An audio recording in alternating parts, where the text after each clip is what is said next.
पूरा है, डाल दो। 2 मिनट।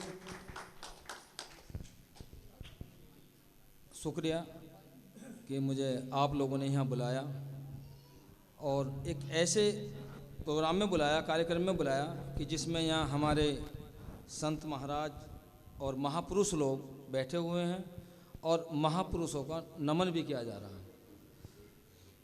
इस मौके पर एक ऐसा पवित्र मौका है, मैं कुछ बात आपके सामने रखूँगा। मैं अभी सुन रहा था कि हमारे संत समनदास जी और रविदास जी ने इस समाज के लिए कितना किया है। अगर हम उनके आदर्शों पर, उनके बताए हुए रास्ते पर अपनी ज़िंदगी गुजारेंगे तो 100% कामयाब हो जाएंगे। हम इस समाज के अंदर इतना सुधार ला सकते हैं। बस असल चीज़ ये है कि जो हम काम करना चाहते हैं उस काम को अपने महापुरुषों के बताए हुए रास्ते पे कर लें। काम तो करना ही है हमें। अगर उस काम को उस रास्ते पे कर लेंगे तो कामयाबी हो जाएगी।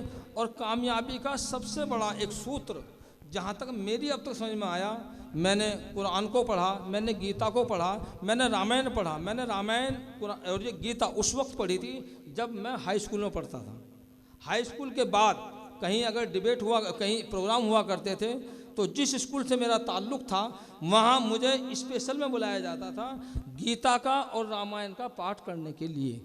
और मैं सूरजपुर पे जो मंदिर है उसमें भी मैंने वहाँ पाठ किया था, क्योंकि किसी के धर्म को पढ़ लेने से उससे ज्ञान प्राप्त होता है और सच्ची बात का पता चलता है। आज के इस दौर में मैंने देखा है कि कुछ लोग धर्म के आड़ में दूसरे के धर्म का गलत प्रचार करते हैं, क्योंकि और उन लोगों के सामने प्रचार करते हैं जो लोग धर्म के बारे में नहीं जानते। हमारे समाज में भी मैं आपको बता दूं, अपने धर्म के बारे में हमारे समाज के लोग भी 90% लोग नहीं जानते कि हमारा धर्म क्या कह रहा। दूसरे समाज के लोग भी ऐसे ही हैं, वो भी नहीं जानते। तो इसका फ़ायदा वो लोग उठाते हैं जो सातिर किस्म के लोग होते हैं। वो उनको धर्म की आड़ में ऐसी गलत बातें उनके सामने रखते हैं कि ताकि लोग भ्रमित हो जाएं और एक दूसरे से घृणा करने लगे। तो मैं सिर्फ एक बात कहूँगा कि हमें हर धर्म के बारे में जानकारी होनी चाहिए। दुनिया के अंदर जितने भी धर्म हैं, कोई भी धर्म आपस में लड़ना नहीं सिखाता, कोई भी धर्म आपस में घृणा करना नहीं सिखाता। हर एक धर्म के अंदर आपस में प्यार मोहब्बत की बात बताई गई है और समाज के अंदर हमें कैसे रहना है उस बात को बताया गया है। और सब धर्म के अंदर एक बात बताई गई है कि हम सबसे पहले अपनी ज़िंदगी के अंदर से घमंड को, अहंकार को निकाल दें। कि अगर हमने अपनी ज़िंदगी के अंदर से घमंड और अहंकार निकाल दिया तो हम दुनिया के सबसे बड़े कामयाब आदमी बन सकते हैं। लेकिन उसके लिए हमें घमंड को निकालना पड़ेगा, क्योंकि घमंड एक ऐसी चीज़ है, वही हमारे आगे बढ़ने में और समाज के अंदर जो बुराइयां हैं उनको फैलने में मदद करता है। जब हमारे अंदर घमंड नहीं होगा तो हम छोटों के पास जाएंगे, हम उन लोगों के पास जाएंगे जो परेशान हैं, गरीब हैं, उनकी सेवा भाव हमारे मन के अंदर होगा। और जब घमंड हमारे मन के अंदर होगा तो फिर हम अपने समाज जो हमारे बराबर भी है उससे भी बात करने के लिए राज़ी नहीं होंगे। हम सिर्फ बड़ाई की बात करेंगे और बड़ाई की बात करेंगे, छोटों को भूल जाएंगे। समानता की बात हमारे मन से निकल जाएगी।